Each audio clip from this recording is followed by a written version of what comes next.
पूरा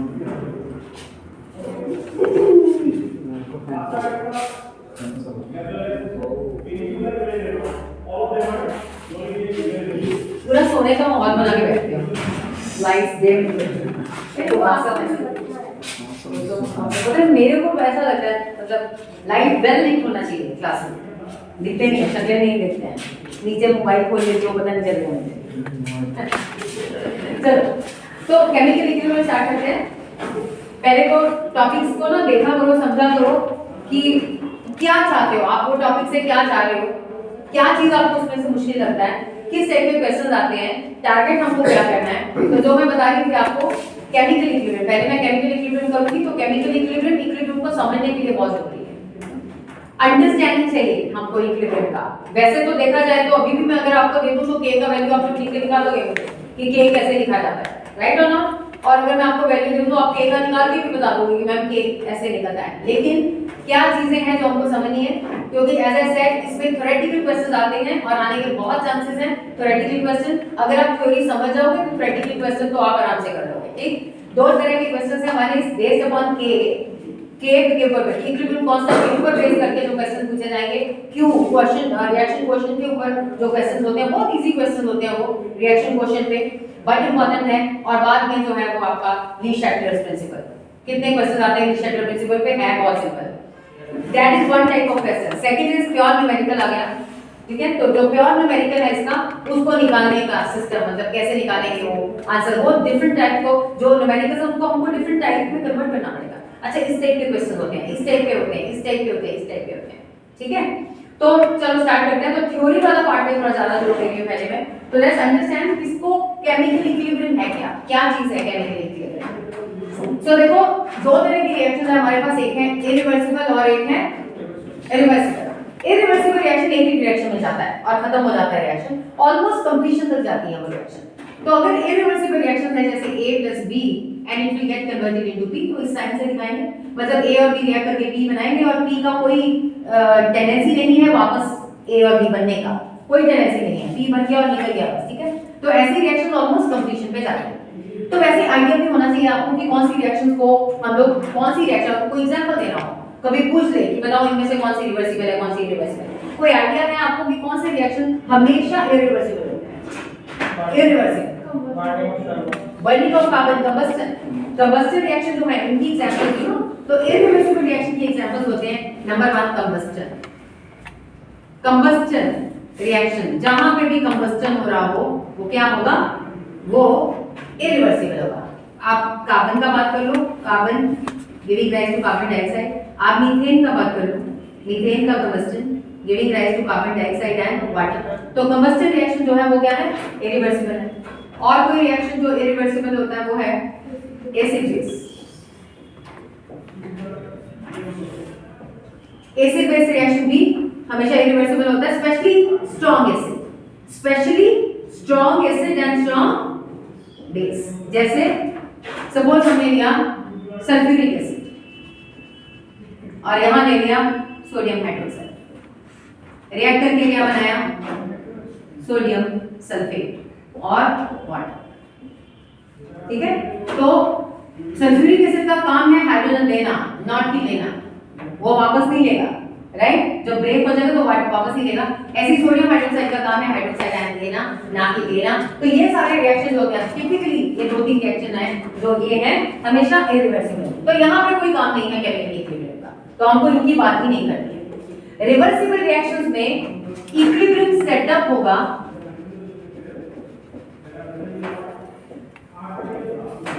तो reversible reactions में होगा।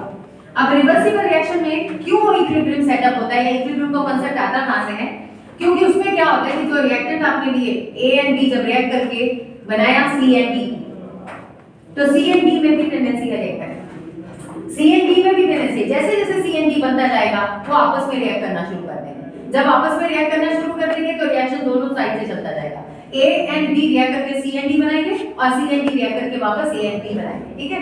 तो ऐसे रिएक्शन में पहले फॉरवर्ड रिएक्शन होगा और जैसे जैसे प्रोडक्ट बनते जाएंगे तो बैकवर्ड रिएक्शन भी शुरू हो जाएगा, एक पॉइंट पे जाके आएगा इक्विलिब्रियम। मतलब इक्विलिब्रियम पे ऐसा नहीं होगा कि सारे A and B C and D में कन्वर्ट हो गए या सारा C and D A and B में कन्वर्ट हो गए, ऐसा नहीं होगा। मतलब रिएक्शन खत्म हो गई एक जगह पे आके, कुछ C बन गया, कुछ D बन गया, और उसके आगे रिएक्शन जा ही नहीं रहा। आपने बहुत सारा लिया था, ये 10 मोल्स लिया था, ये भी 10 मोल्स लिया था, ठीक है, लेकिन ऐसा नहीं है कि 10 मोल्स मतलब जब फाइनल, जब इक्विलिब्रियम आ गया, जब रिएक्शन आगे नहीं जा रहा है, तो ये कुछ बचा पड़ा है, ये 3 मोल्स बचा पड़ा है, ये 3 मोल्स बचा पड़ा है, राइट? तो दैट मींस ये 7 है और ये 7 है। तो यहाँ पे आके ना रिएक्शन रुक गया। जब ये 7 मोल बना, जब ये 7 मोल बना, ये 3 मोल बचा हुआ है, ये 3 मोल, उसके बाद ऐसा हो रहा है, ऐसा लग रहा है कि रिएक्शन रुक गया, आगे पीछे नहीं जा रहा है, लेकिन आपको पता है कि रिएक्शन रुका नहीं है, रिएक्शन रुका नहीं है। क्या हुआ है तब? Rate of forward reaction has become equal to the rate of backward. लेकिन जब ये होगा, मतलब कंसंट्रेशन चेंज ही नहीं हो रहा, कंसंट्रेशन चेंज ही नहीं हो रहा, तो मतलब इक्विलिब्रियम आ गया, इक्विलिब्रियम आ गया, ठीक है। तो इक्विलिब्रियम कैसे आता है, कैसे आता है? और ये जो हमने बोला कि रिएक्शन रुका नहीं है, फिर भी चल रहा है, इसको हम लोग बोलते हैं डायनेमिक। जो इक्विलिब्रियम है वो कैसा नेचर, नेचर क्या है उसका? डायनेमिक है। इक्विलिब्रियम तो होता है, लेकिन ऐसा नहीं है कि रिएक्शन रुक जाता है, रिएक्शन चलता जाता है। तो इसको थोड़ा सा समझते हैं कि कैसे ये होता है कि एक पॉइंट पे जाके जो द कंसंट्रेशन है, अगर रिएक्शन का देखेंगे या प्रोडक्ट का देखेंगे, वो चेंज क्यों नहीं होता। तो ये सारा जो यू कैन से इसका जो रूट कॉज है वो है law of mass action. You know reactivity जो है, law of mass action says what? Law of mass action. हमारा सीक्वेंस उल्टा हो गया, हमने पहले काइनेटिक्स पढ़ लिया, अब ये पढ़ रहे हैं। But anyways, law of mass action simple सा एक रूल है, व्हिच सेज दैट कोई भी रिएक्टेंट A, यू नो, किस रेट से रिएक्ट करेगा वो डिपेंड करेगा उसकी मोलर कंसंट्रेशन पे। Reactive rate of reaction, rate of reaction directly proportional to the molar concentration, molar concentration of reactant. जितना ज्यादा A is getting converted into B, जितना ज्यादा A का मोलर कंसंट्रेशन होगा उतना रेट ऑफ रिएक्शन उसका ज्यादा होगा, यही है, ठीक है। तो इनिशियली जब आपने A एंड B लिया तब तो प्रोडक्ट नहीं था, A एंड B, तो इसकी कंसंट्रेशन सबसे ज्यादा थी। सपोज आपने 10 मोल ये ले लिया था और ये 10 मोल ये ले लिया, तो इसका कंसंट्रेशन सबसे ज्यादा था, तो that means rate of reaction भी सबसे ज्यादा था, मतलब A was reacting best, B की रेट ऑफ रिएक्शन इसका ज्यादा था। और अगर मैं फॉरवर्ड रिएक्शन का बात करूं तो फॉरवर्ड ऑफ रिएक्शन के लिए अगर मैं R rate of forward reaction will be directly proportional to what? Molar concentration of this and molar concentration of that. Initially highest था क्योंकि A भी मैक्सिमम था और B भी मैक्सिमम था। जैसे जैसे टाइम गया ये कम होता गया, ये पहले 9 हो गया, फिर ये 8 हो गया, फिर ये 7 हो गया, फिर ये 6 हो गया, तो इसका कंसंट्रेशन कम होता गया। अगर इसका कंसंट्रेशन कम होता रहेगा तो rate of forward reaction will decrease. At the same time जब A एंड B आगे रिएक्ट करेंगे तो C एंड D तो बनाएंगे। C एंड D पहले 0 था, लेकिन जैसे जैसे ये बना तो 1 1 हो गया, फिर ये 2 2 हो गया, तो ये बढ़ता गया, राइट और नॉट? और rate of backward reaction, rate of backward reaction will be directly proportional to what? Molar concentration of C and D। जैसे जैसे C एंड D बढ़ा तो रेट ऑफ बैकवर्ड रिएक्शन क्या होता गया? इंक्रीज होता। तो एक डिक्रीज हो रहा है, एक इंक्रीज हो रहा है। एक पॉइंट पे जाके दोनों rate of reaction with time, अगर टाइम से ROR लिखा मैंने, रेट ऑफ रिएक्शन। अगर हम लोग सिर्फ फॉरवर्ड रिएक्शन देखें तो फॉरवर्ड रिएक्शन को क्या हो रहा था? पहले ज्यादा था उसका रेट ऑफ रिएक्शन, पहले ज्यादा था, विद टाइम डिक्रीज होता गया। Rate of backward reaction, this is rate of forward reaction. Rate of backward reaction पहले तो ऑलमोस्ट 0 था, फिर धीरे धीरे बढ़ता गया, बढ़ता गया, बढ़ता गया, एक पॉइंट पे जाके बराबर हो गया इसके, राइट और नॉट? एक पॉइंट पे जाके बराबर हुआ। तो ये जो टाइम है ये वाला, इस टाइम पे क्या हो गया? Rate of forward reaction has become to rate of backward reaction. ये पॉइंट के बाद क्या हो जाएगा? दोनों का कंसंट्रेशन सेम, मतलब जितना ये इसमें बन रहा है, टूट रहा है, उतना ही ये मिलके ये बना रहे हैं।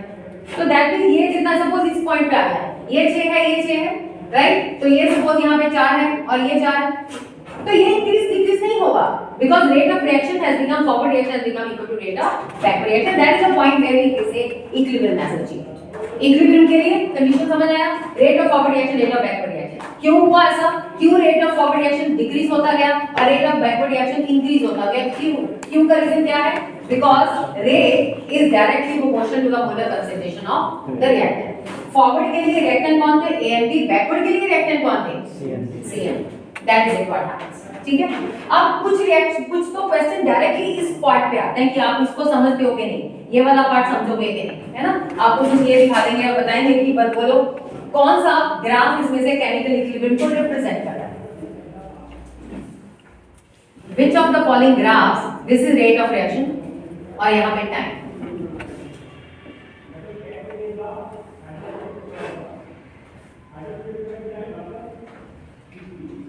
ये प्लॉट 1 है, रेट ऑफ रिएक्शन,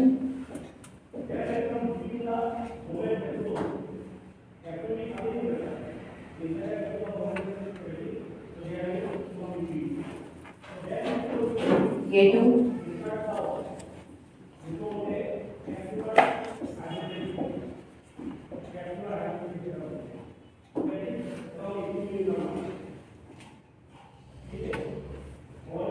ये 3, 1 2 3। इनमें से कौन से प्लॉट्स केमिकल इक्विलिब्रियम को रिप्रेजेंट कर रहा है?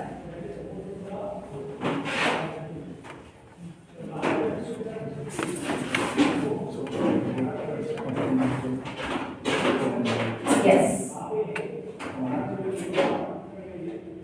नंबर 1 कर रहा है?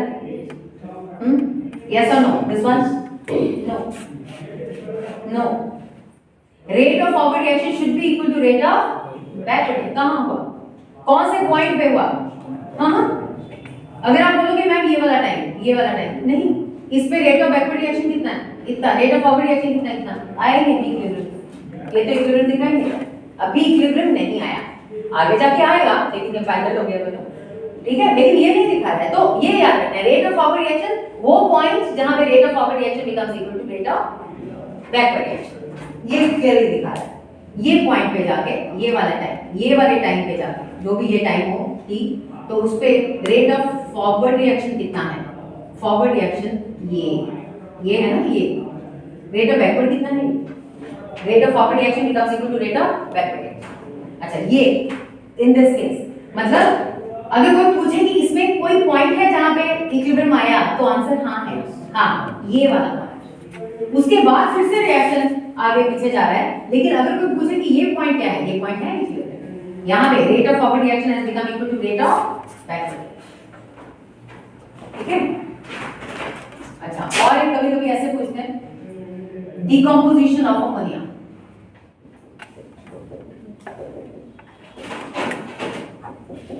रिएक्शन लिख सकता है decomposition of ammonia.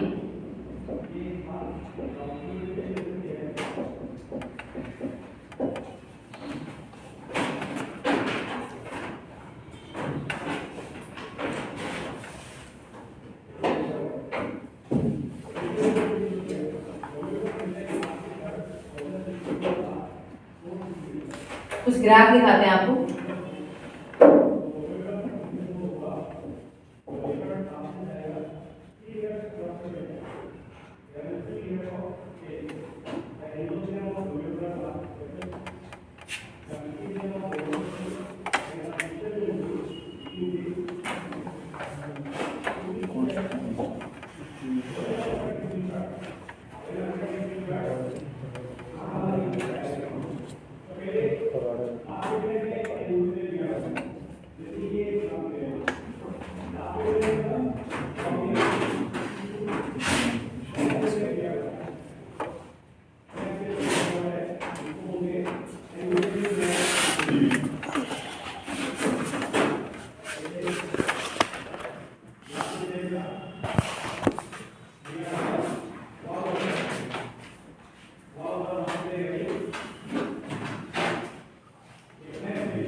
Which of the following will represent the chemical equilibrium or the state of equilibrium for the decomposition of ammonia? Ammonia decompose कर रहा है, कौन सा तीन क्लासेस से, कौन सा डॉट्स में से कौन दिखा रहा है the state of chemical equilibrium,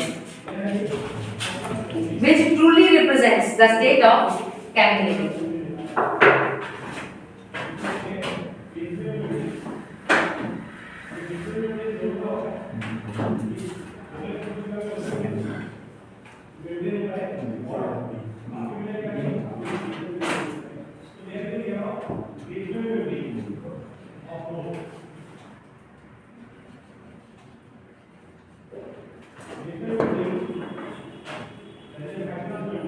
अच्छा चलो इसको देखते हैं. Does it represent equilibrium? कैसे चेक करोगे? मैं बोल रही हूँ स्टेट ऑफ इक्विलिब्रियम बताना है. स्टेट ऑफ इक्विलिब्रियम की इक्विलिब्रियम आ चुका है. इक्विलिब्रियम क्या बोलोगे? मतलब व्हाट इज इक्वेशन? कैसे आप देखोगे कि इक्विलिब्रियम है? वो दिखाना पड़ेगा क्या?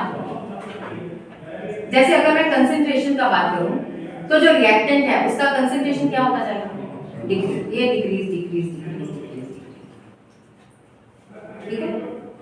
जो प्रोडक्ट है ये रिएक्टेंट है, जो प्रोडक्ट है उसका कंसंट्रेशन पहले जीरो होगा तो प्रोडक्ट का कंसंट्रेशन क्या होता जाएगा? Increase increase increase. चलो सिंपल ये लेते हैं. ठीक है. रिएक्टेंट किस में कन्वर्ट हो रहा है? प्रोडक्ट में. मैं बता रही हूँ कि बताओ कहाँ पे इक्विलिब्रियम अचीव हुआ या क्या ये पॉइंट ऑफ इक्विलिब्रियम आ चुका, इसमें से पता चलता है आपको. तो अब ये कंसंट्रेशन है.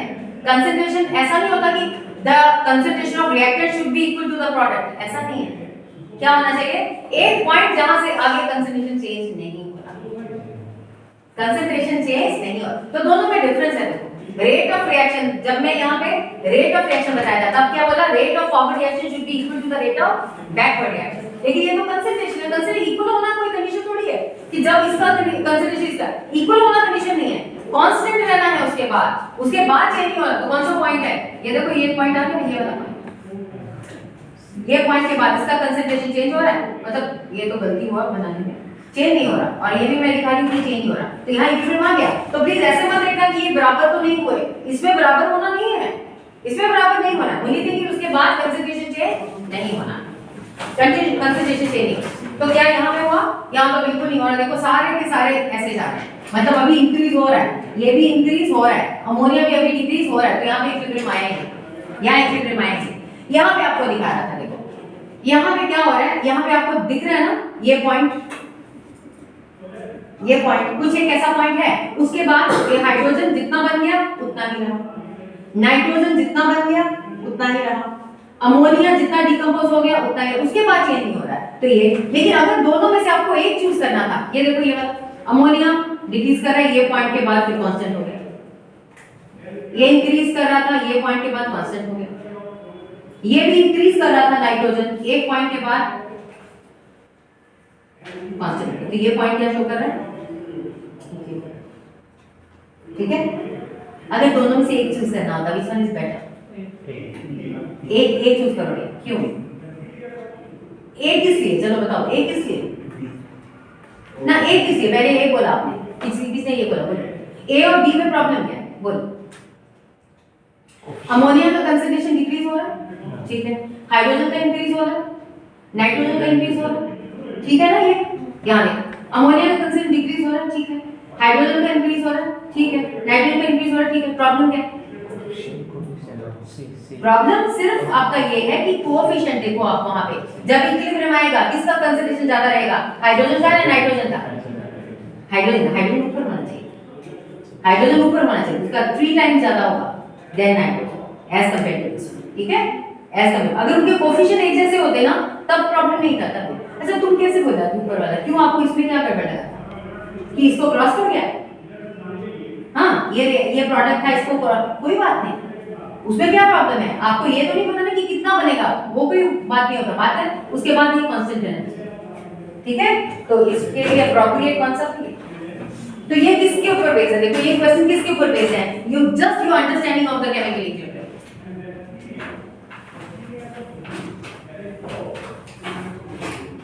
अंडरस्टैंडिंग पे बेस्ड है ये सारी चीजें। आई होप अभी क्लियर हुआ है। दो प्लॉट क्लियर होने चाहिए माइंड में। Number 1 concentration versus time graph plots and secondly rate of reaction versus time graph. ये कभी मत सोचना कि इक्विलिब्रियम है तो इसका रिएक्टेंट का ये और ये प्रोडक्ट का सेम होना चाहिए, नहीं, ऐसा कोई नहीं, ऐसा कोई थोड़ी नहीं।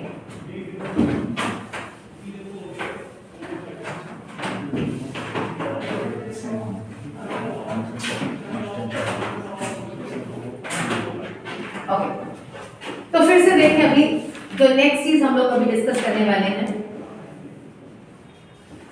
वो है कैरेक्टरिस्टिक्स के।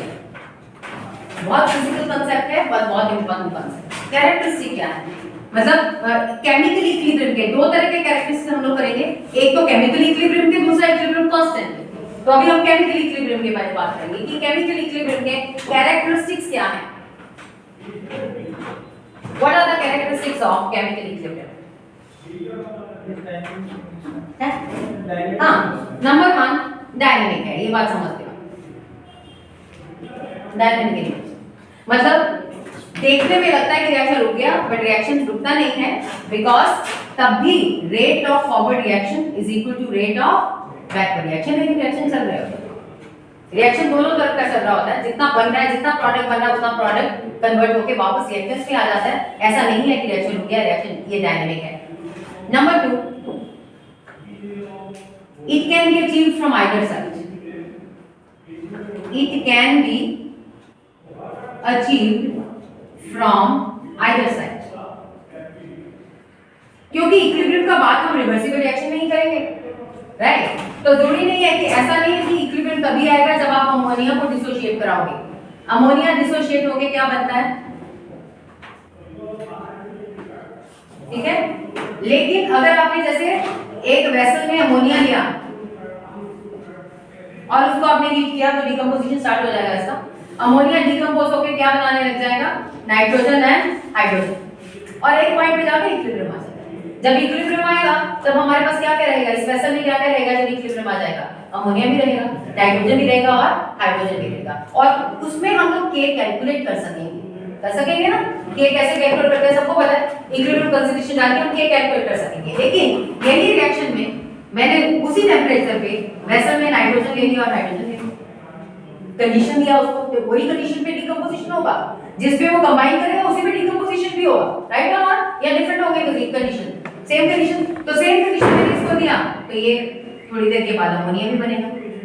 अमोनिया मतलब फॉरवर्ड रिएक्शन में अमोनिया बनता जाएगा और एक पॉइंट पे जाके क्या हो जाएगा, यहाँ पे इक्विलिब्रियम आ जाएगा। तो आप जहां से स्टार्ट करो, अमोनिया से स्टार्ट करो तो भी आपको इक्विलिब्रियम मिलेगा, हाइड्रोजन से स्टार्ट करो तो भी इक्विलिब्रियम मिलेगा। ऐसा नहीं कि आप अमोनिया से स्टार्ट करोगे तो ही इक्विलिब्रियम मिलेगा, तो किसी भी साइड से अचीव होगा और उसमें कोई भी डिफरेंस नहीं आएगा, दोनों में ही K का वैल्यू क्या आएगा, बोलो क्या आएगा, सेम। एक पर्टिकुलर रिएक्शन के लिए K हमेशा कांस्टेंट होता है until unless you change the temperature. अगर आप टेंपरेचर चेंज कर दोगे तो अलग बात है, लेकिन अगर आप टेंपरेचर सेम रखोगे तो K का वैल्यू क्या आएगा, सेम आएगा। तो it can be achieved from minus. Number 3 equilibrium is always achieved in closed vessels, closed vessels, ठीक है? तो इसको closed vessel, कभी-कभी आपको क्वेश्चन जो देंगे ना उसमें closed vessel लिखा नहीं होगा, बोलेंगे कि ओपन एयर में, ओपन वेसल में कैल्शियम कार्बोनेट को हीट किया, कैल्शियम कार्बोनेट को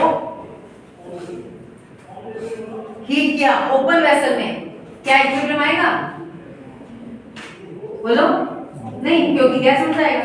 इक्विलिब्रियम के लिए जो आपके प्रोडक्ट हैं उनका रहना जरूरी है। तो अगर एक प्रोडक्ट बाहर निकलता जाएगा तो इक्विलिब्रियम कैसे आएगा? दोनों प्रोडक्ट का रहना जरूरी होगा, जो भी प्रोडक्ट बनेगा उनका रहना जरूरी होगा। ठीक है, तो इक्विलिब्रियम आनेगा हो जा, या कोई एक अगर प्रेसिपिटेट आउट हो जाए, एक प्रोडक्ट प्रेसिपिटेट हो जाए तो भी इक्विलिब्रियम नहीं आएगा। तो आपको नंबर 1 क्लोज वेसल में है, दोनों तरफ से इक्विलिब्रियम अचीव हो जाएगा। Number all the measurable parameters, note करना है ये सारे नोट करो। ऑल मेजरेबल पैरामीटर्स मतलब ऐसे पैरामीटर जिनको मेजर किया जा सकता है। क्या है रिएक्शन के मेजरेबल पैरामीटर्स? क्या है? कंसंट्रेशन, प्रेशर, डेंसिटी, कलर भी हो सकता है ना, किसी किसी केस में कलर भी हो सकता है, रिएक्टेंट कलर है ना, या कलर। क्या क्या लिखा है? कंसंट्रेशन, प्रेशर, डेंसिटी और colour become constant at equilibrium, become constant at equilibrium।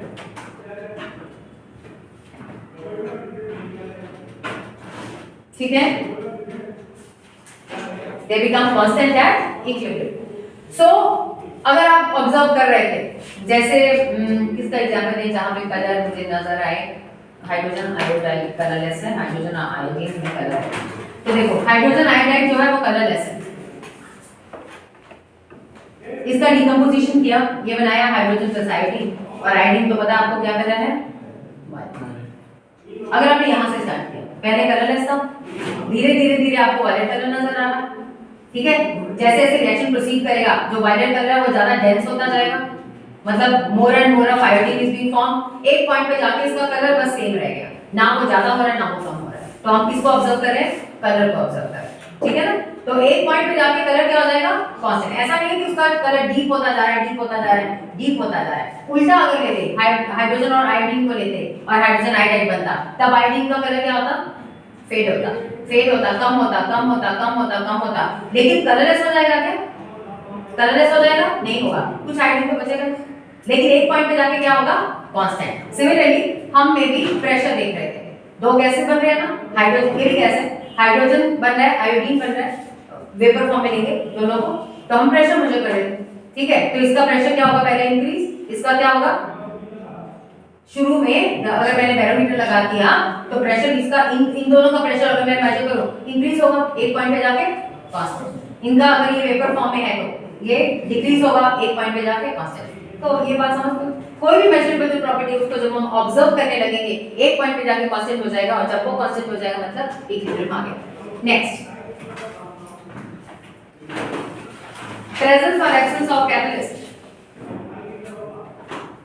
Presence और एब्सेंस ऑफ कैटलिस्ट, बताओ कैटलिस्ट का क्या इफेक्ट हो सकता है इक्विलिब्रियम पे, इक्विलिब्रियम की सिचुएशन पे?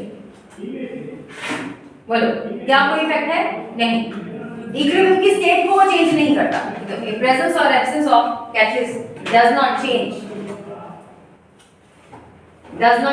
The state of equilibrium, does not change the state of equilibrium।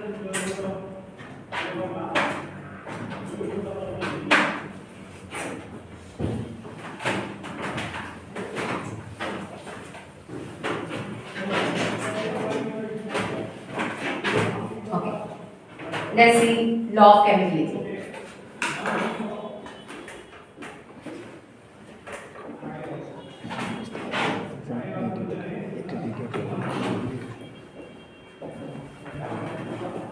Law of chemicality।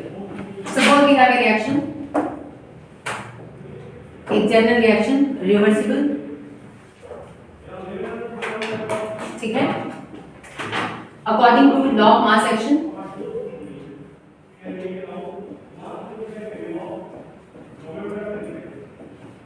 what is the rate of forward reaction? Rate of forward reaction will be directly proportional to concentration of A raised to the power A, concentration of B raised to the power B. Number 1. What is the rate of backward reaction? Directly proportional to concentration of C raised to the power C, concentration of D raised to the power D. And this is equation number 2. Equilibrium कब आएगा? At equilibrium ROF will become equal to RO right okay. तब कैसे, अच्छा एक minute, हमने इसका constant भी लगाते हैं, तो इसको कैसे लिखेंगे, ROF अगर इक्वल टू कर दूं तो दैट विल बी एक कांस्टेंट डालेंगे यहाँ पे, और वो कांस्टेंट क्या होगा, बोलो उसका नाम क्या होगा, रेट कांस्टेंट। इसके बारे में हम ऑलरेडी रिएक्शन काइनेटिक्स में बात कर चुके हैं। रेट कांस्टेंट और क्या क्या नाम है इसके, रेट कांस्टेंट चलो, और वेलोसिटी कांस्टेंट और स्पेसिफिक रिएक्शन रेट, ये सारे इसके नाम हैं। And A raise to the power A B raise to the power, तो अब इसको इक्वेशन होगा। Similarly rate of backward reaction will be equal to K, ये स्मॉल k है ना, KB C raised to the power D raised to the power D, and this equation. At equilibrium, ROF will become equal to RO, that is KF.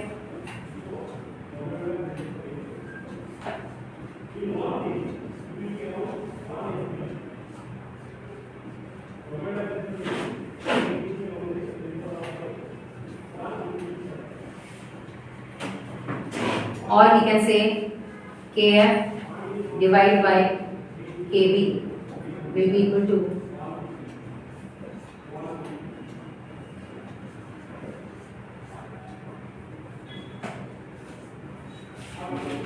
अब ये भी एक constant है, ये भी एक कांस्टेंट है। दो कांस्टेंट्स को अगर डिवाइड कर देते हैं तो और एक कांस्टेंट आ जाएगा, और दैट कांस्टेंट इज K, और ये अब कैपिटल K है, उसके साथ C लगा देते हैं अगर हमने मोलर कंसंट्रेशन लिया Kc, this is equilibrium constant.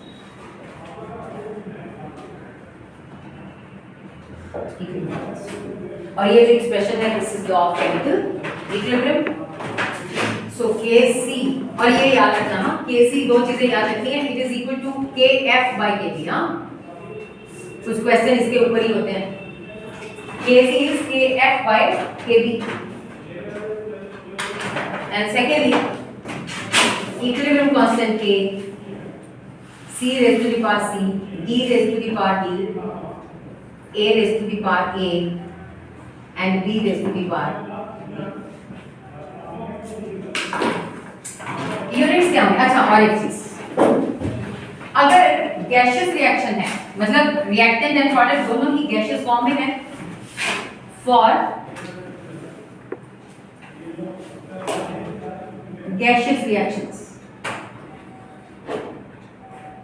A moles of A वो भी गैस है, B moles of B वो भी gas, C moles of C which is also a gas, which is also a gas। इसका जो equilibrium constant होगा that will be known as gaseous form में अगर लिखेंगे तो ये रिप्रेजेंट करेगा Kp। In that case concentration की जगह क्या लेंगे, partial pressure, तो that will be equal to partial pressure of C raised to the power C, partial pressure of D raised to the power D, partial pressure of A raised to the power A, and partial pressure of B raised to the power। ये सब क्या है, partial pressures।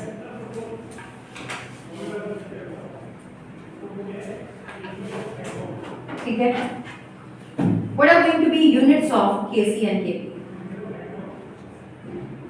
Units of Kc and Kp, यहां से देखो। अब अगर इसका यूनिट लिखना है तो कैसे लिखेंगे, देखो ये सारी टर्म्स कंसंट्रेशन है, concentration moles per litre, moles per litre, moles per litre, moles per litre, तो इसको ऐसे लिख सकते हैं moles per litre raise to the power C plus D minus A plus. Coefficient पे डिपेंड करेंगे, यूनिट्स किसके ऊपर डिपेंड करेंगे, कोफिशिएंट पे। अगर सबके कोफिशिएंट सेम होते 1 1 1 1 1 तो that will be raise to the power 0, तो डायमेंशनलेस हो जाएगा, k क्या हो जाएगा, डायमेंशनलेस। तो k के जो यूनिट है वो डिपेंड करेंगे स्टोइकियोमेट्रिक कांस्टेंट्स क्या है, C plus D minus A plus B। ऐसे ही यहां Kp का यूनिट क्या होगा, पार्शियल प्रेशर किस पे मेजर करोगे, एटीएम में, या बार में भी मेजर कर सकते हैं, एटीएम और bar raise to the power what. अच्छा इसमें हम लोग क्योंकि सारे गैसियस हैं इसको हम लोग लिखेंगे del N, what is del N G, gaseous mole. Number of moles of the product किस फॉर्म में, गैसियस फॉर्म में, number of moles of the reactant are and both of them should be the gaseous form. तो del G लिख दिया जाता है।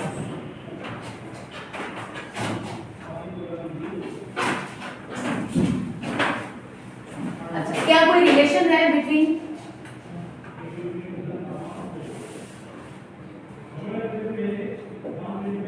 Kp and Kc of a reaction?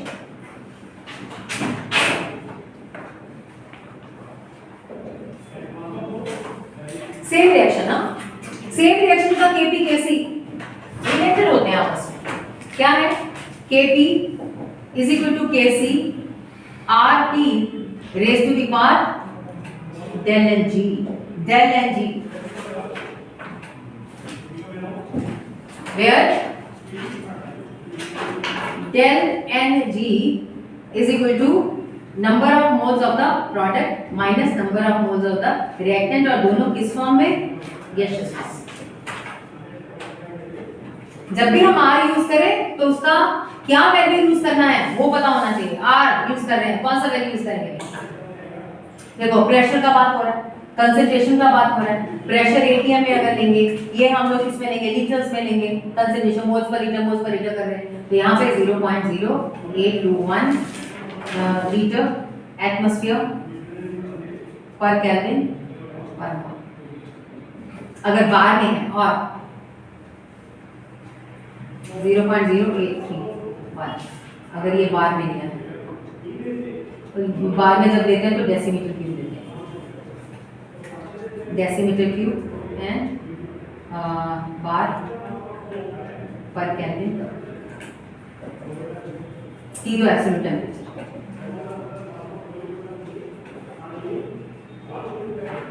तो कभी कभी क्वेश्चन जस्ट इसके ऊपर आ जाते हैं, ये रिलेशन के ऊपर। शॉर्ट सर्किट के लिए R का वैल्यू 1/12 मिलेगा। 1/12 आपने दिया था तो पूरा डालो। R का वैल्यू 1/12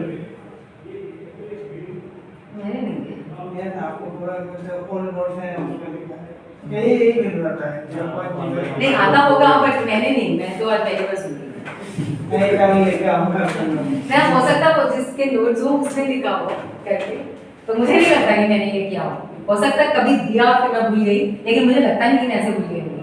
एनीवेज तो बात बहुत बढ़िया, ये सब करते कैलकुलेशन करते करते आप लोग देखोगे आर टी, और स्पेशली क्या होता है कि आर का वैल्यू तो यही है, नॉर्मली टी के क्या वैल्यू होंगे 300 ओके या 298, तो इनको मिला के भी याद कर सकते हो आप प्रैक्टिस। दो तीन ही वैल्यू याद करनी है, r इंटू टी क्या 300 या 298 या 273, ये याद कर सकते हैं वैल्यूज। एनीवेज अच्छा, तो अगर del Ng is 0, del Ng 0 कब होगा, del Ng 0 कब होगा, number of product, number of moles of product is equal to number of moles of the reactant. अगर ये 0 है तो anything raise to the power 0 becomes equal to 1, so in that case Kp will become equal to Kc।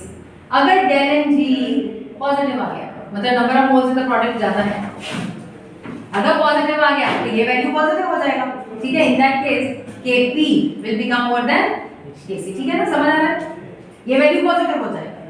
And अगर del Ng is equal to negative तो ये 1/RT हो जाएगा जैसे, तो in that case Kp will become less than Kc। तो कभी कभी बिल्कुल थ्योरेटिकल क्वेश्चन आपको कुछ रिएक्शन दिखा दिया, आप पूछेगा कि बताओ किसमें Kp will be more, किसमें Kp will be less, तो आपको करना क्या है, सिर्फ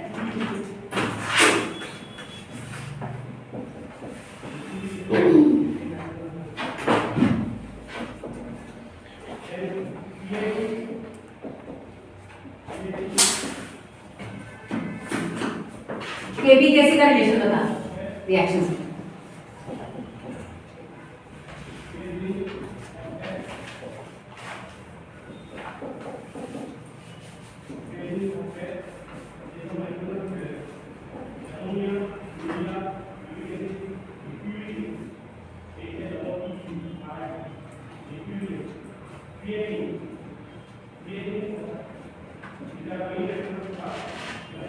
है ना, बस ये बताना किसमें Kp will be equal to Kc, किसमें Kp will be more, किसमें Kc will be more।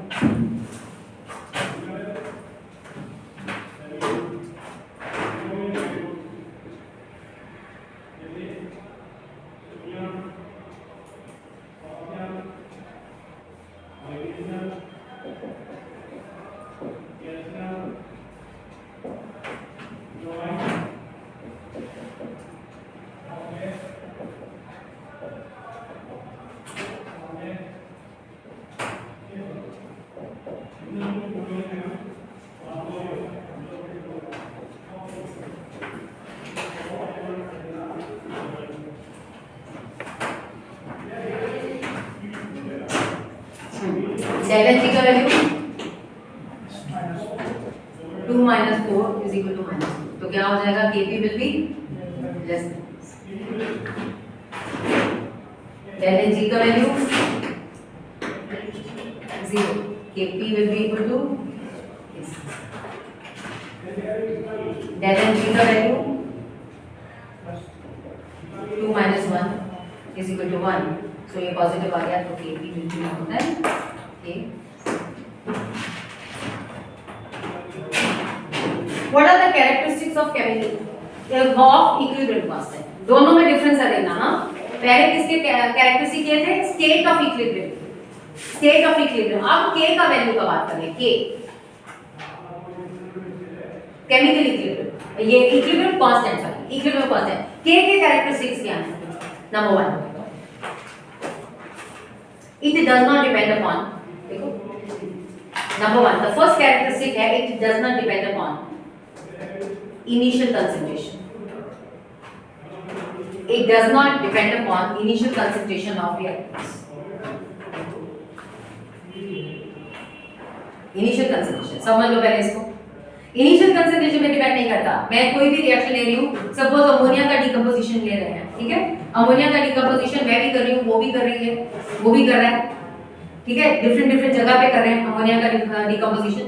तो किसी ने 1 लीटर से स्टार्ट कर लिया, किसी ने 2 लीटर से स्टार्ट किया, किसी ने 5 लीटर से स्टार्ट कर लिया. एंड में जब इक्विलिब्रियम आ जाएगा और हम K कैलकुलेट करेंगे, तो K का वैल्यू सबका सेम आना चाहिए. सेम रिएक्शन K का वैल्यू सेम आना चाहिए अनटिल अनलेस टेम्परेचर आपने अलग कर दिया.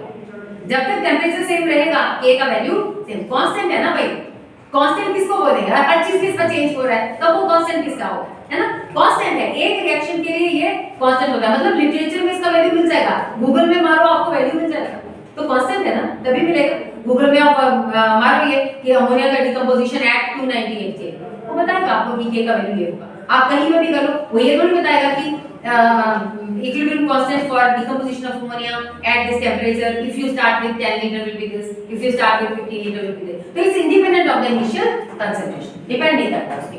Next, number 2.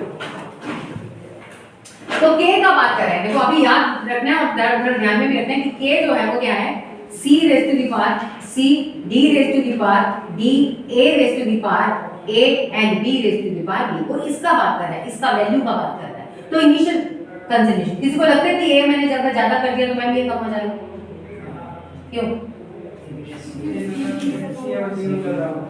नंबर 1 ये इनिशियल कंसंट्रेशन नहीं है. नंबर 1 ये इनिशियल कंसंट्रेशन नहीं है, ये तो इक्विलिब्रियम कंसंट्रेशन है. ये इक्विलिब्रियम कंसंट्रेशन, तो कभी भी ऐसे मत सोचना कि अरे इसको ज्यादा कर देंगे तो ये कम हो जाएगा, इसको कम कर देंगे तो ये ज्यादा होगा. अरे ये तो इनिशियल कंसंट्रेशन है ही नहीं, ये तो इक्विलिब्रियम के कंसंट्रेशन है, ठीक है. सेकेंडली, कभी-कभी आपको ऐसा बोलेंगे कि जहां पे आप काम कर रहे थे जो वेसल था उसका वॉल्यूम इंक्रीज कर दिया, उसका वॉल्यूम डिक्रीज कर दिया, तो K का वैल्यू क्या होगा, क्या कर दिया, एक वैल्यू जहां पे आप काम कर रहे थे, ये वॉल्यूम में काम कर रहे थे, इसका वॉल्यूम हाफ कर दिया, तो क्या होगा, इक्विलिब्रियम कांस्टेंट. तो क्या होगा, स्टूडेंट ऐसे सोचते हैं कि अच्छा इसका वॉल्यूम को अगर आप डिक्रीज कर दिया तो कंसंट्रेशन इंक्रीज हो जाएगा, अरे डबल हो जाएगा, ये भी डबल, ये भी डबल, ये भी, ये तो ये भी डबल हो जाएगा, क्योंकि ये भी डबल, ये भी डबल, ये भी डबल, ये भी डबल, तो ये क्या हो जाएगा, इंक्रीज हो जाएगा. ऐसा होगा नहीं, बिकॉज अगेन इनिशियल कंसंट्रेशन को वो डिपेंड ही नहीं करेगा, वो डिपेंड नहीं करता है, ठीक है. तो वॉल्यूम इंक्रीज करो डिक्रीज करो कोई फर्क नहीं पड़ेगा, प्रेशर इंक्रीज करो डिक्रीज करो कोई, because pressure and volume are inversely proportional, तो कोई नहीं. Next number 2, does not change with the change in volume of container, does not change with the change in volume of container or pressure applied on the container. Pressure applied on the container, it doesn't depend. हम K k का value का बात कर रहे हैं कि क्या k का वैल्यू चेंज होगा। अगर इनिशियल कंसंट्रेशन चेंज कर दिया नहीं होगा k का वैल्यू चेंज। अगर आपने वॉल्यूम बढ़ा दिया, वॉल्यूम किसी ने 10 लीटर कंटेनर में काम किया, किसी ने 5 लीटर कंटेनर में काम किया, उस कंटेनर्स पे थोड़ा डिपेंड कर रहे हैं। It doesn't depend upon that. Pressure आपने ज्यादा लगा दिया, कम लगा दिया, doesn't depend upon that. Okay, और कैटलिस्ट डिपेंड करेगा नहीं, तो k का वैल्यू कैटलिस्ट पे डिपेंड नहीं करेगा। इक्विलिब्रियम जल्दी आ जाएगा लेकिन k का वैल्यू डिपेंड नहीं करेगा। तो देखो, it does not depend upon the presence और एब्सेंस ऑफ कैटलिस्ट। प्रेजेंस और एब्सेंस ऑफ कैटलिस्ट, ठीक है। ये तो फैक्टर्स हो गए जिसके ऊपर ये डिपेंड नहीं करता। इसके डायरेक्ट क्वेश्चंस आपको मिलेंगे। वो बोलेंगे कंटेनर का वॉल्यूम हाफ कर दिया, कंटेनर का वॉल्यूम डबल कर दिया, प्रेशर अप्लाइड डबल कर दिया, इस टाइप के क्वेश्चन बनेंगे। तो k को कोई फर्क नहीं पड़ेगा, इक्विलिब्रियम कांस्टेंट को कोई भी फर्क नहीं पड़ेगा, ठीक है। तो फिर किस पे फर्क पड़ेगा? k का वैल्यू कब चेंज होगा, इक्विलिब्रियम कांस्टेंट का वैल्यू कब चेंज होगा? एनीवन, कब चेंज हो जाएगा k का वैल्यू? टेंपरेचर से। नंबर 2 स्टोइकियोमेट्री से। a plus b giving rise to t, इसका सपोज इक्विलिब्रियम कांस्टेंट है k, उसी टेंपरेचर पे twice a plus twice b giving rise to twice b, इसका इक्विलिब्रियम कांस्टेंट k नहीं होगा। अगर रिएक्शन के साथ मैनिपुलेट करोगे, उसकी स्टोइकियोमेट्री के साथ मैनिपुलेट करोगे, तो k का वैल्यू चेंज हो जाएगा, ठीक है। तो two things, number 1 temperature, number 2 stoichiometry. देखो नेक्स्ट अब ऐसे करना है, कैरेक्टरिस्टिक में लिख रहे हो ना, number 1 doesn't depend, doesn't depend, doesn't depend. अब नेक्स्ट में लिखो the factors on which equilibrium constant Kc और Kp depend, the factors on which equilibrium constant Kc और Kp depend. Number 1 temperature, underline करो, लिखो dependence of equilibrium constant on temperature,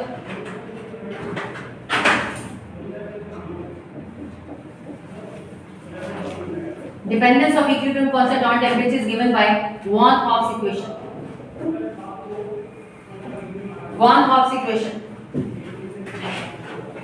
which says log k2 by k1 del h naught 2.303 into r t2 minus t1 t1 हाँ, इसका constant का मैंने value दिया था आपको, कितना था 19, 2.303 into r, ये वैल्यू है 19।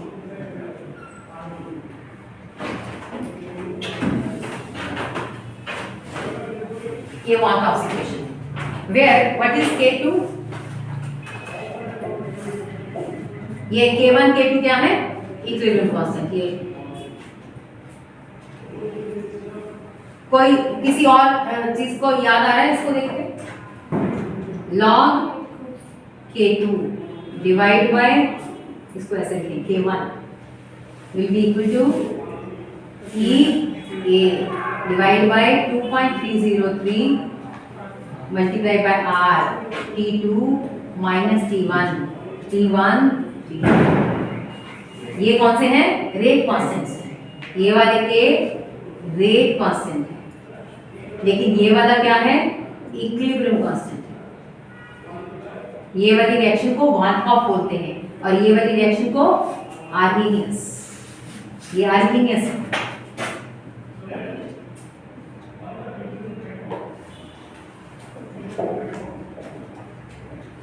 जहां सिमिलरिटी हो उसको साथ लिखा करो।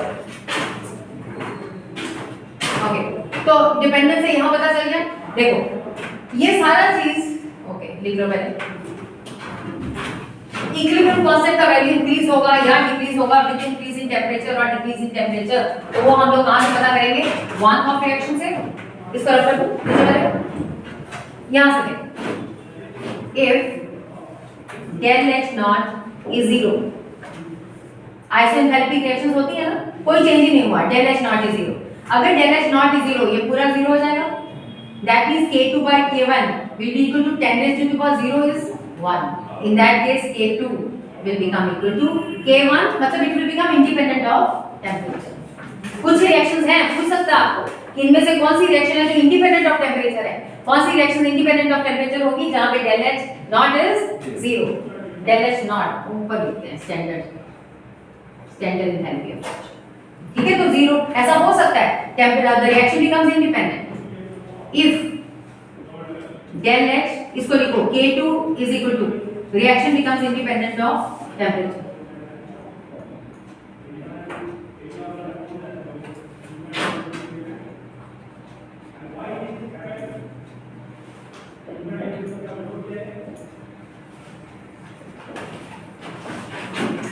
If del H not is positive, मतलब किस टाइप की रिएक्शन है? एंडोथर्मिक. याद है, अगर ये वैल्यू पॉजिटिव है, ये वाला देखो, ये वैल्यू पॉजिटिव है, तो ये तो पॉजिटिव होगा ही होगा.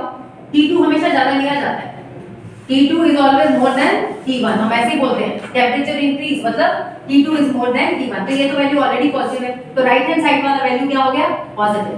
That means K2 by K1 will be 10 raised to the power something positive. That means K2 will be more than K1.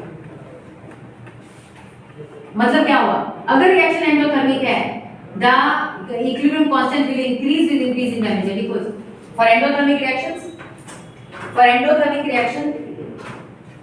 of equilibrium constant increase with increase in temperature.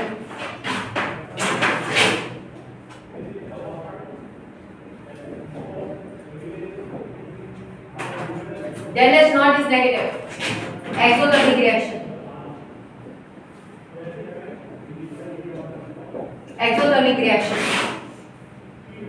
Then log K2 divided by K1 will become negative, right? That means K2 divided by K1 will be 10 raised to the power some negative value. ठीक है, which means K2 will be less than K1. तो इसको भी words में लिखो. For exothermic reactions, value of K for exothermic reactions, value of K increase. Now value of K will decrease with increase in temperature. Value of K will decrease with increase in temperature.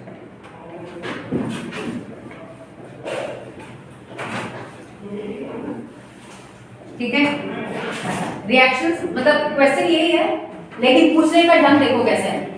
मतलब reaction दिखाएंगे, उसमें बोलेंगे कि इसका K1 इतना था, K2 इतना, K1 का कुछ वैल्यू दे दिया 4 × 10⁻², K2 का वैल्यू दे दिया 2.5 × 10⁻², राइट. तो टेम्परेचर बोला कि अच्छा पहले टेम्परेचर था 373 और फिर T2 का जो वैल्यू था वो था 383 और K1 में था. वो जो रिएक्शन कैसा है, एंडोथर्मिक है या एक्सोथर्मिक है. तो कोई एक रिएक्शन जिसमें जब टेम्परेचर इंक्रीज किया तो इसका वैल्यू क्या हो गया? इंक्रीज हुआ ना डिक्रीज हुआ? डिक्रीज हुआ. तो क्या है ये? किस टाइप की रिएक्शन होगी? Exothermic, endothermic, exothermic. ये एक्सोथर्मिक समझ आया. तो मेनली जो K है ना वो इस चीज पे डिपेंड करता है, क्या? टेम्परेचर. और किसी चीज पे डिपेंड नहीं किया. इनिशियल कंसंट्रेशन पे डिपेंड नहीं किया, वॉल्यूम ऑफ द कंटेनर पे डिपेंड नहीं किया, कैटलिस्ट पे डिपेंड नहीं किया, प्रेशर पे डिपेंड नहीं किया. नंबर 2 और किस पे डिपेंड करता है? Number 2 stoichiometry of the reaction. K depends upon stoichiometry of the reaction. Stoichiometry change करोगे तो रिएक्शन का वो चेंज हो जाएगा, K का वैल्यू चेंज हो जाएगा.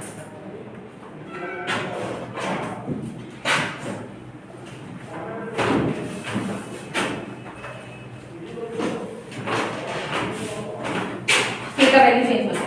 ठीक है, कैसे? फॉर एग्जांपल नंबर 1 कम से कम लिखाऊंगी, मतलब छोटा सा लिखा के आपको समझ तो आता है. If a reaction is reversed, word में लिखोगे क्या? If a reaction is reversed,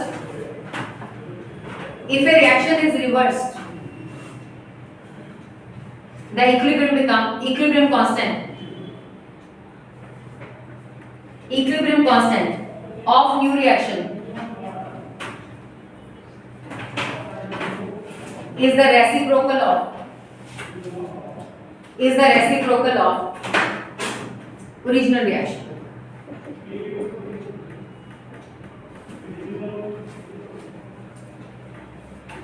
देखो A plus B going to C, ये रिएक्शन का ये क्या है K है, तो अगर मैं ऐसे लिख दूं C A plus B, just उल्टा लिख दूं इसका जो इक्विलिब्रियम कांस्टेंट होगा वो क्या होगा, इसका equilibrium constant K dash 1 by, किसी भी रिएक्शन को उल्टा कर दोगे जब तो उसका reciprocal, number 1. Number 2, if a reaction is multiplied by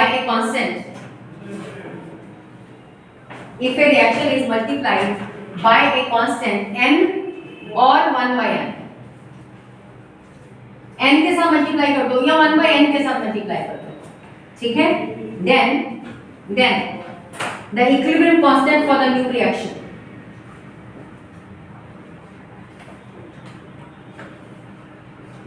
K raised to the power n और 1 by n. न्यू रिएक्शन का जो इक्विलिब्रियम कांस्टेंट होगा that will be equal to जो ओरिजिनल रिएक्शन था raise to the power same thing, जिसके साथ multiply कर दो, अगर n के साथ मल्टीप्लाई कर दो तो raise to the power n हो जाएगा, अगर 1 by n के साथ मल्टीप्लाई किया तो वो 1 by n हो जाएगा. Example suppose twice A plus B giving rise to product और ये है K, इसका इक्विलिब्रियम कांस्टेंट है K. तो अब अगर मैं बोलूं कि 4A plus twice B and twice P, इसका इक्विलिब्रियम कांस्टेंट क्या होगा, क्या किया आपने, इस रिएक्शन को किसी चीज से मल्टीप्लाई कर दिया, किससे मल्टीप्लाई किया 2 से, तो ये क्या हो जाएगा K raise to the power 3. अगर मैं इसको 3 से मल्टीप्लाई कर दूं तो K raise to the power 3, अगर 4 से कर दूं तो रेज टू द पावर 4. अगर मैं इसको मतलब मल्टीप्लाई बाय 1 by 2 और जो उसको बोलते हैं डिवाइड, जिसको बोलते हैं डिवाइड बाय 2, तो आप ऐसे ही याद रखो कि कोई भी कांस्टेंट चाहे वो n हो चाहे 1 by n हो, तो अगर 1 by 2 है तो क्या करना है इसको, अगर 1 by 3 होता तो वहां पे भी 1 by 3, तो दोनों चीजें एक में हो जाएगी. समझ में आया? अगर रिएक्शन को इन्वर्स करो तो ऑब्वियसली रेसिप्रोकल हो जाएगा. अगर किसी भी कांस्टेंट से मल्टीप्लाई कर दिया that could be n, that could be 1 by n, the new will be raise to the power that, raise to the power that. Next, if two reactions are added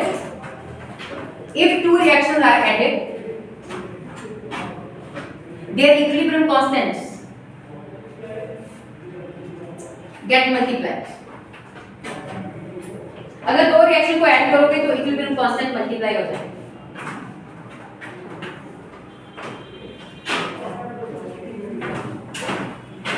दो reaction को अगर add करोगे तो equilibrium constant multiply हो जाएगा. A giving rise to C K1, C giving rise to B K2. दो reaction है, मैंने ऐड कर दिया. Add reaction 1 reaction 2 1 plus 2. जब रिएक्शन को ऐड करेंगे तो क्या बन जाएगा, A C कैंसिल, ये बन जाएगा. इसका इक्विलिब्रियम कांस्टेंट क्या होगा, मैंने क्या किया, दोनों रिएक्शन को ऐड किया है ना, तो इनका जो इक्विलिब्रियम कांस्टेंट होगा new equilibrium constant that will be equal to K1 multiplied by K2.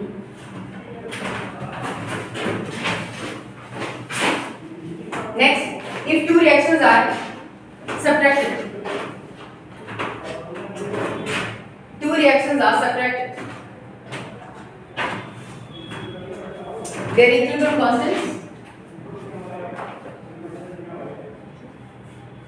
their equilibrium constants get divided.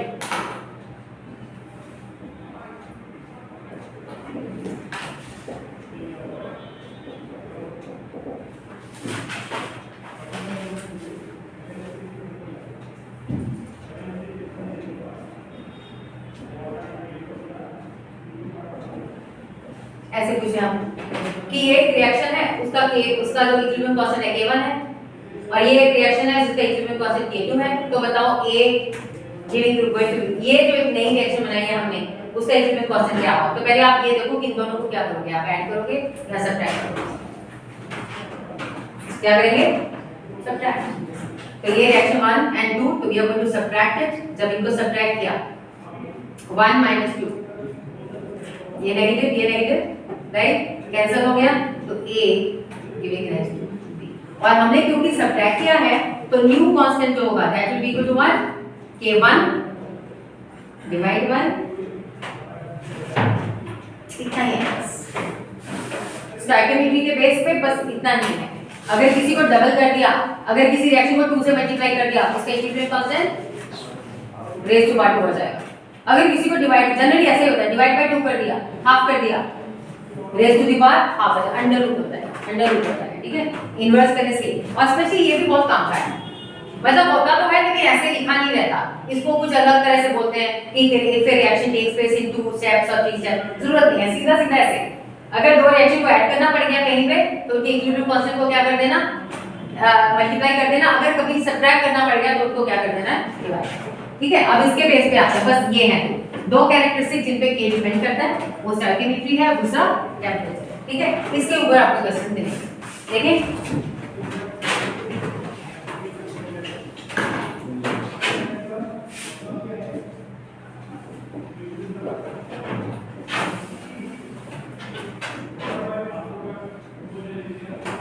अगर इसका K 100 है,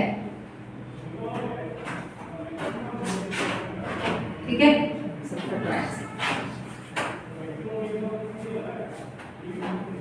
देन इसका K क्या होगा, what will be for this K?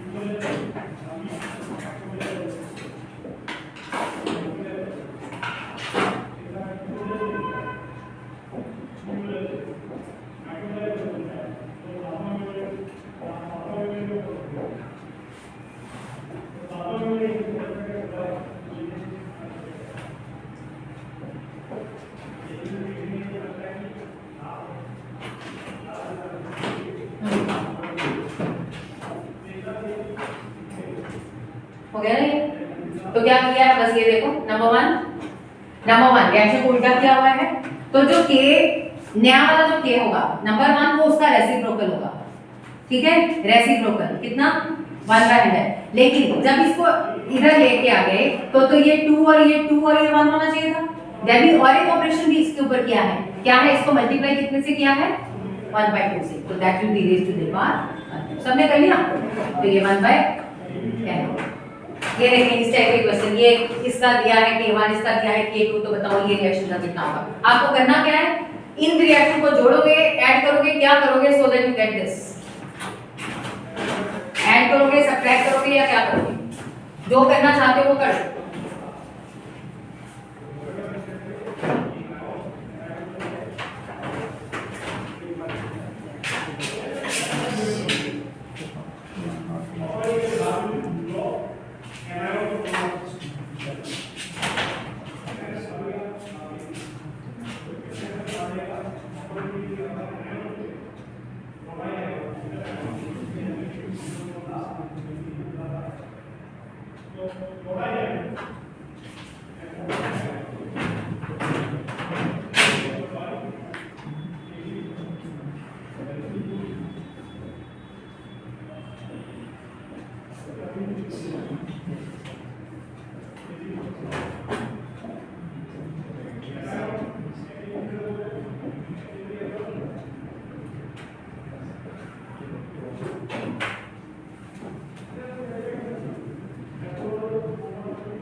पहला हो गया सबका? क्या है आंसर?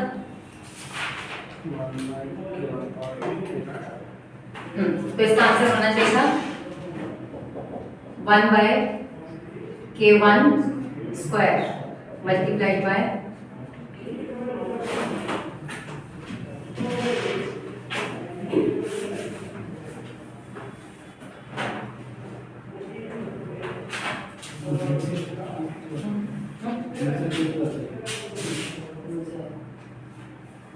देखिए समझाओ, जैसे एक समझो तुम लोगों ने कैसे किया है, एक मेरा तरीका भी दे रही हूँ, तुम लोग कैसे कर रहे हो।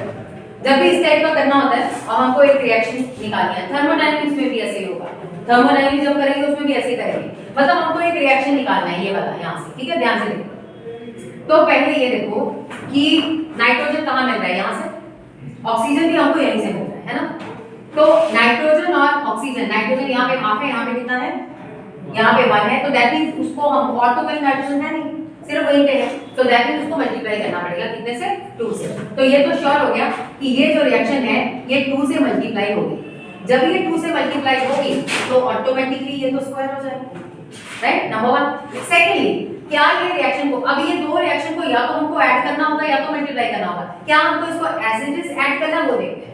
देखो नाइट्रोजन आपको यहाँ प्रोडक्ट में मिल रहा है, लेकिन यहाँ पे रिएक्टेंट में, तभी ये रिएक्शन को उल्टा करना पड़ेगा, तो इसमें ना नेगेटिव लिख लो, यहाँ पे नेगेटिव ऐसे, किसको मुझे रेसिप्रोकल करना पड़ेगा, क्या करना पड़ेगा, रेसिप्रोकल करना, रेसिप्रोकल करके ऐड करेंगे, ऐसे ऐड नहीं करेंगे, ठीक।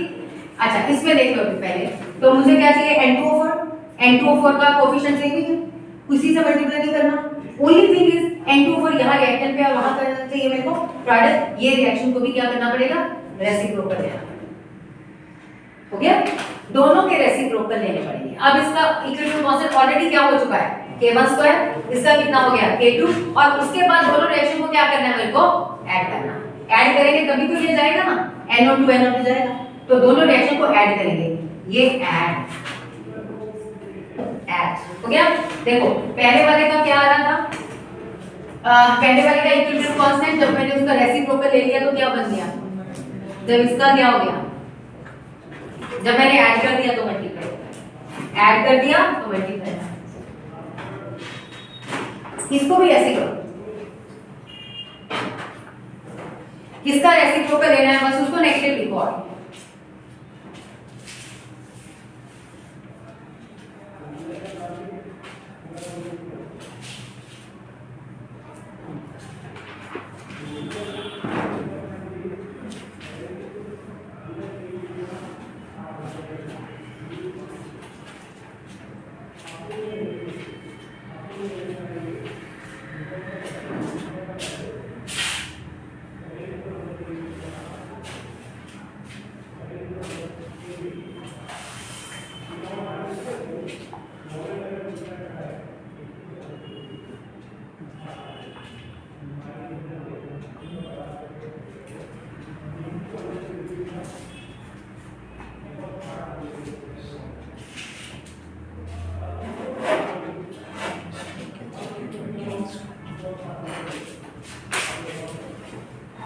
हो गया। चलो देखिए, देखो तो जैसे अभी सिखाया, देखो अमोनिया में कोफिशिएंट कितना है, 4, यहाँ कोफिशिएंट कितना नजर आ रहा है, तो ये तो श्योर है कि ये रिएक्शन को 2 से मल्टीप्लाई करना होगा, क्योंकि अमोनिया मुझे यहीं से मिल रहा है और कहीं से अमोनिया नहीं मिलेगा। क्या ऑक्सीजन देखेंगे, नहीं देखेंगे, क्यों, ऑक्सीजन बहुत सारे रिएक्शन में मिल रहा है, तो हम उनको देखेंगे जो सिर्फ एक रिएक्शन में मिल रहे हैं, NO सिर्फ एक में मिल रहा है, किसमें, 2 में, यहाँ पे इसका कोएफिशिएंट 2 है, यहाँ पे 4 है, तो ये रिएक्शन को भी 2 से मल्टीप्लाई करना होगा, तो ये भी स्क्वायर हो गया, ये भी स्क्वायर हो गया, मान लो ये यहाँ पे 6 है और यहाँ पे कितना है, 2, दैट मींस इस रिएक्शन को कितने से मल्टीप्लाई करना होगा, 3, तो ऑब्वियसली ये तो हो गया रेज़ टू द पावर 3। अब सिर्फ ये देखना है कि तीनों रिएक्शंस को क्या करना है, ऐड करना है, मेरे को यहाँ सब्ट्रैक्ट करना है, उसके लिए पहले देखेंगे क्या एज इट इज ऐड करेंगे या इनके रेसिप्रोकल्स को ऐड करेंगे, ठीक है। ओके, अमोनिया किधर है, यहाँ रिएक्टर में, वहां प्रोडक्ट में, इसका रेसिप्रोकल लेना पड़ेगा। नेक्स्ट क्या है, NO कहाँ है, दोनों, ठीक है, तो ये सिर्फ ऐड है, इसका कोई भी रेसिप्रोकल नहीं है। वाटर ही की जगह पे है, उसको वो भी एज इट इज ऐड होगा, तो सिर्फ एक का रेसिप्रोकल है, रेसिप्रोकल मतलब ये कितना हो गया, 1/k1 स्क्वायर, और बाकी को तो ऐड ही करना है, उसके बाद इनको ऐड सबको जब ऐड करोगे तो ऐड करके new equilibrium constant will be equal to K2 K3 Q K1 मिला सबको इतना। ओनली थिंग इज क्विकली कैसे करोगे, quickly and without making any error, ठीक है। समझ आया ना? ऐसे ही थर्मोडायनामिक्स में कराती हूँ मैं, ये वाला यही टेक्निक यूज करना है थर्मोडायनामिक्स में। जब थर्मोकेमिकल इक्वेशन को ऐड करना है, सबट्रैक्ट करना है, बेसिकली ठीक है। आगे देखो सिग्निफिकेंस, के का सिग्निफिकेंस क्या है, इंपॉर्टेंस क्या है, सिग्निफिकेंस ऑफ के।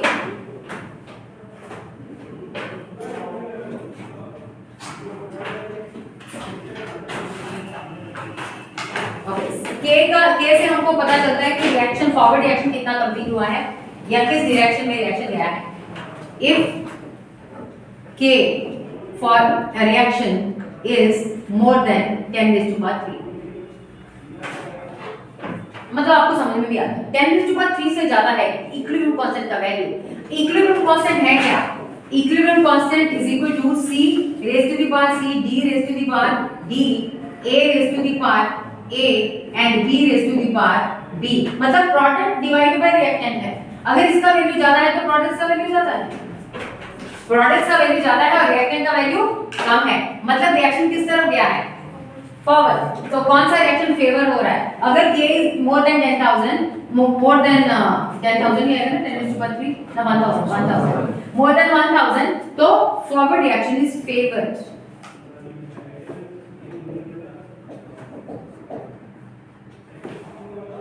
बैकवर्ड रिएक्शन कम गया है, फॉरवर्ड भी नहीं गया ज्यादा रिएक्शन, ठीक है।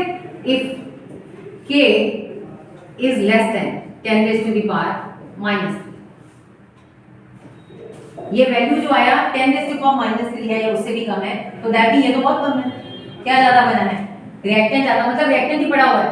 मतलब कौन सी रिएक्शन फेवर हो रही है, फॉरवर्ड या backward, backward. It means backward reaction is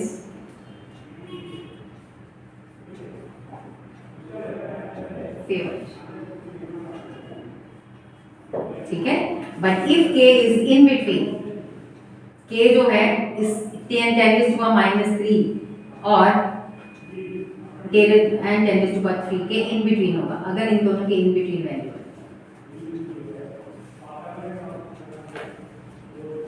मतलब both the reactions take place, forward as well backward reaction are favoured, दोनों रिएक्शन फेवर हो रही है।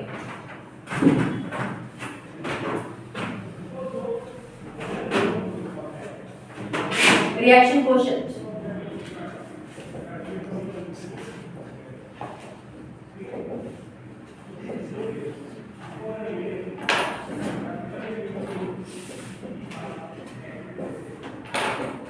राइट। इसका अगर रिएक्शन क्वेश्चन लिखना है तो एक्सप्रेशन सेम होगा, डिफरेंट होगा, same. Expression is same, represented by Q, C का concentration raise to the power C, D का concentration raise to the power D, A का concentration raise to the power A and B का concentration raise to the power B। अब इसको अगर reaction question बोलना है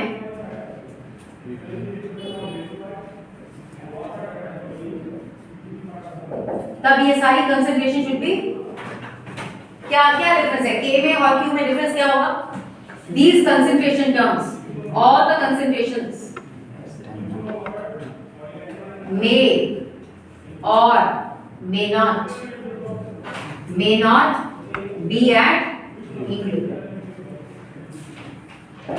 लेकिन अगर K लिखते, इसको अगर जब K लिखते हैं, देख लो जिनको आइडिया नहीं था या इतना इसको नहीं कभी ध्यान से सोचा, तो वो दोबारा लिख लो इसको। अगर इसको K लिखना है तो all concentrations should be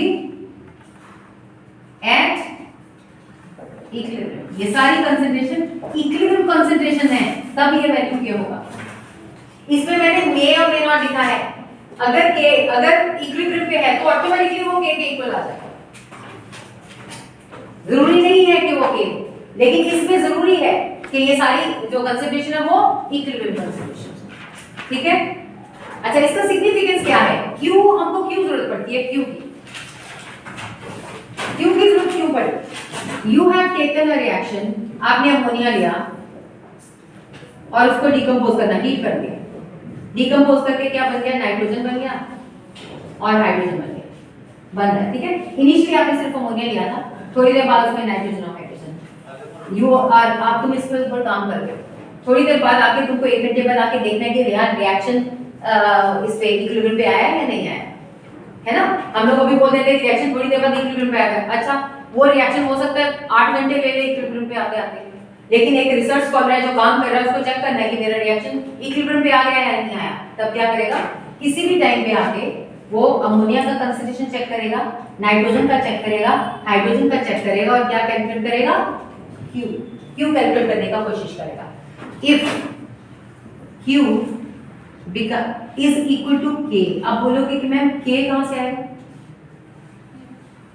अब अगर उसने जो Q कैलकुलेट किया वो K के इक्वल आ गया, K कहां से कैलकुलेट आएगा, लिटरेचर से, गूगल से, हम लोग के टाइम में लिटरेचर, अभी लिटरेचर से देखेगा कि मैं कौन से टेम्परेचर पे कर रहा हूं रिएक्शन, 298 K पे इस रिएक्शन का इक्विलिब्रियम कांस्टेंट कितना है, तो उसको पता है कि ये का वैल्यू, और उसने जब कैलकुलेट किया तो देखा अरे ये तो बराबर आ गया, दैट मींस रिएक्शन मेरा ऑलरेडी इक्विलिब्रियम पे, रिएक्शन मेरा ऑलरेडी इक्विलिब्रियम पे है ना। तो अगर Q is equal to K, reaction is at equilibrium.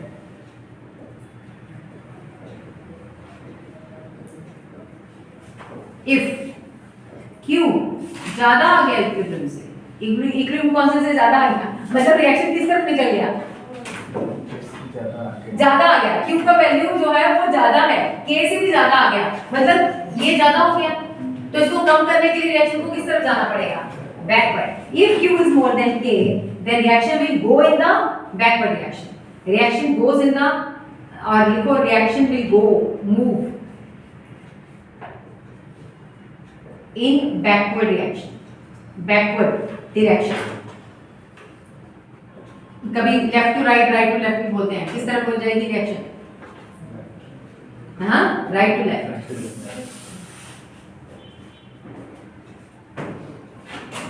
And if Q becomes, Q उसने कैलकुलेट किया कम आ गया K से, मतलब अभी रिएक्शन बाकी है, इक्विलिब्रियम नहीं आया है ना, तो रिएक्शन किस तरफ जाता जाएगा, इक्विलिब्रियम नहीं आया, अभी तक इक्विलिब्रियम आया नहीं है, तो रिएक्शन विल गो इन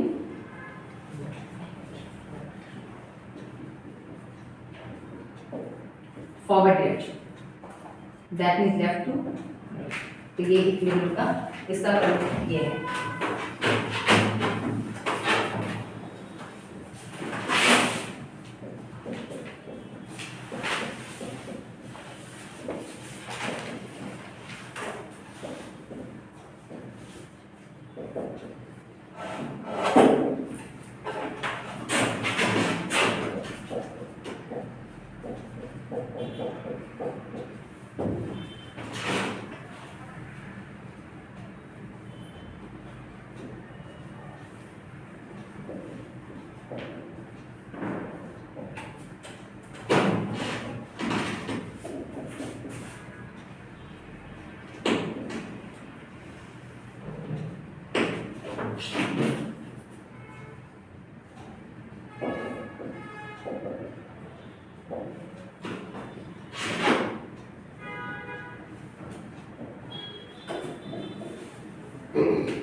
बोलो समझ आया क्वेश्चन?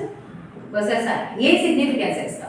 k है आपके पास 298 k पे आपके पास है 2 × 10⁻³ तो ये जो कंसंट्रेशन किसी भी टाइम पे देगा कंसंट्रेशन सबका बराबर हो गया इतना है तो रिएक्शन कोएफिशिएंट हम लोग फाइंड आउट करेंगे that will B b raised to power 1 c raised to power 1 a raised to the power 2 value दिया हुआ है कितना है 4 × 10 raised to power -2 ये भी स्क्वायर हो जाएगा 4 × 10 raised to power -2 है ना ये -2 ये भी स्क्वायर हो जाएगा 1 आंसर तो 1 और है कितना वो 10 raised to power -3 है तो ज्यादा है ना कम है नहीं ये ज्यादा है therefore reaction will go therefore q is more than k किस तरफ जाएगा रिएक्शन बैकवर्ड हो गया तो फर्स्ट पार्ट का जो थ्योरी है वो खत्म थ्योरी इसका खत्म कल करेंगे इसके different type of questions okay किस किस टाइप के क्वेश्चंस होते हैं कैसे निकालने हैं उसके वैल्यूज वो करेंगे और बस फिर एक थर्ड पार्ट में जो ली लेकिन मैं सच में बोल रही हूँ कि थ्योरी पे बहुत क्वेश्चन बनते हैं थ्योरी ठीक है और जनरली स्टूडेंट किस चीज पे प्रैक्टिस कर रहे होते हैं राइट वो थ्योरी पे बनाएगा क्वेश्चन और इतना